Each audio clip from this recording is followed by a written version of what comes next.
महाराष्ट्र के आने वाले लोकसभा इलेक्शन में आप 3-4 मुस्लिम एमपी को कामयाब करेंगे। महाराष्ट्र से 4 मुस्लिम एमपी कामयाब करेंगे। किसके कामयाब करेंगे?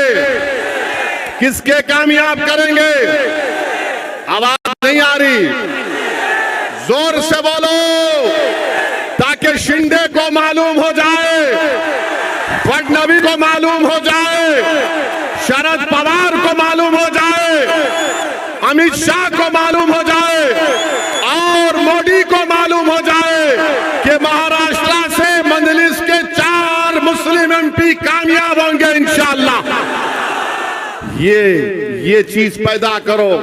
ये सेलफोन लाइटा लगाना नहीं है, अभी दिमाग में बत्ती जलाओ, दिमाग को खोलो, सीने को चौड़ा करो, डर डर कर घुट घुट कर जिंदगी मत गुजारो, शेरों की तरह जिंदगी गुजारो।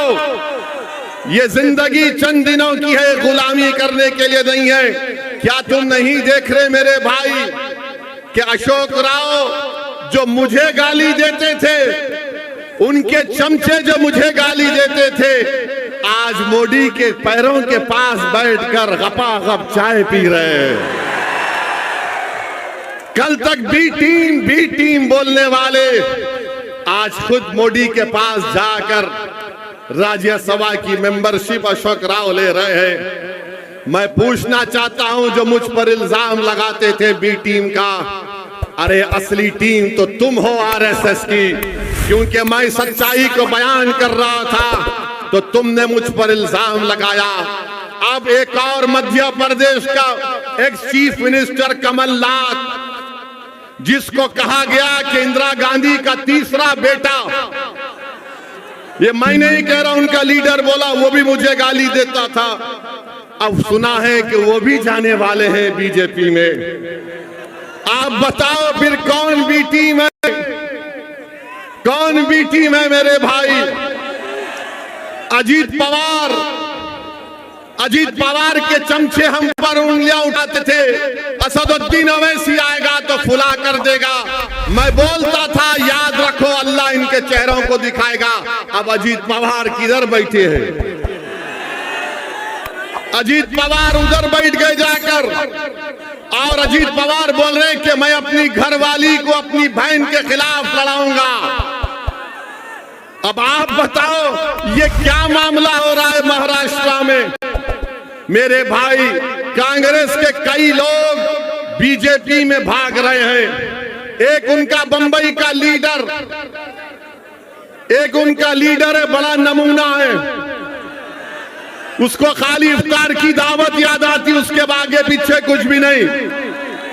हैदराबाद को आया तो हैदराबाद में आकर बोलता था तेलंगाना के इलेक्शन में, असदुद्दीन ओवैसी के हल्के में जलसा कराओ, मैं आऊंगा। मंजलिस के खिलाफ करो, मंजलिस को रोको।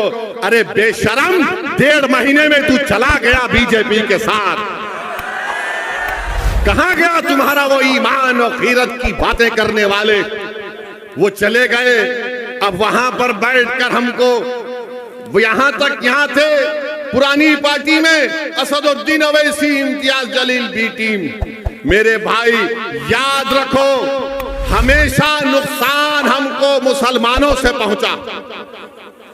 टीपू सुल्तान को शहीद करने वाले, गद्दारी करने वाले कौन? मुसलमान। सिराजुद्दौला को धोखा देने वाले कौन? मुसलमान। करबला के मैदान में इमाम हुसैन को शहीद करने वाले कौन? मुसलमान।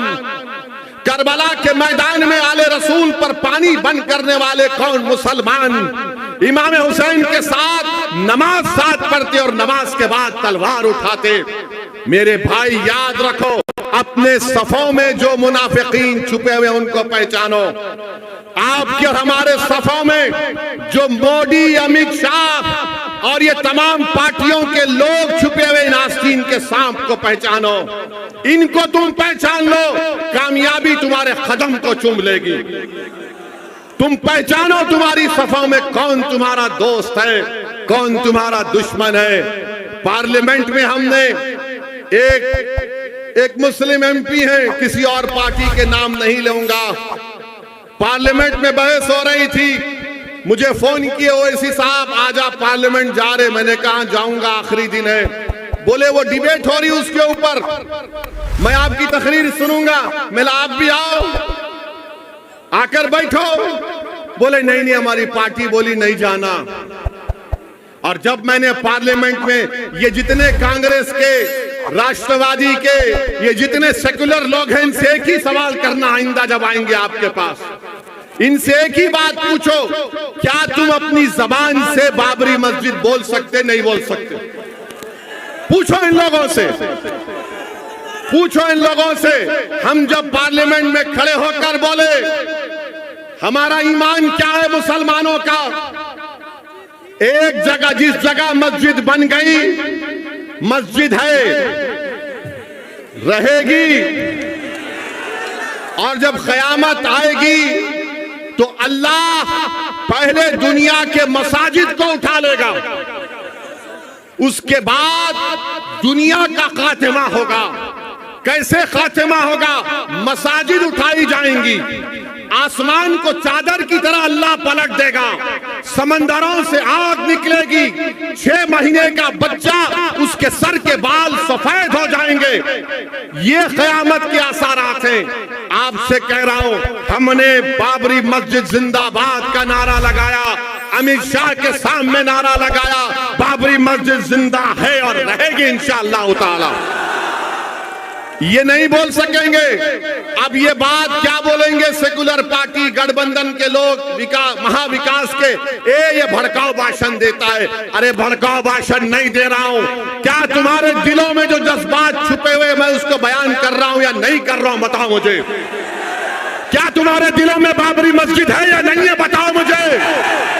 तुम्हारे दिलों में तकलीफ है नहीं है बाबरी मस्जिद की? बताओ मुझे। कल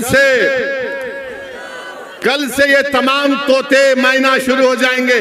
ओवैसी ऐसा नहीं बोलना था, ये क्या बोल रहा, ये क्या जरूरत थी? हो गया ना, ये सब खत्म करो, भूल जाओ, आगे बढ़ो। अरे तू अपने बाप को, अपनी अम्मा को नहीं भूल सकता तो मैं अपनी मस्जिद को भूलूंगा? भूल जाना है, खत्म कर। क्या कितना 30 साल हो गया? अरे 30 साल नहीं। यहूदी क्या करते? हिटलर ने 6 मिलियन 60 लाख यहूदियों को कत्ल किया। कब किया? 1930 में। हम 2024 में आ गए। हर साल यहूदी जू हॉलोकॉस्ट को याद रखते हैं, तो भारत के मुसलमानों को भी 6 दिसंबर को याद रखना पड़ेगा। अगर तुम 6 दिसंबर को भूल जाओगे, नौजवानों तुम नहीं देखे हम देखे, अगर तुम 6 दिसंबर को भूल जाओगे तो खुदा ना खास्ता तुम्हारी जिंदगी में फिर 6 दिसंबर ना हो जाए। खुदा ना खास्ता तुम्हारी जिंदगियों में फिर 6 दिसंबर ना हो जाए।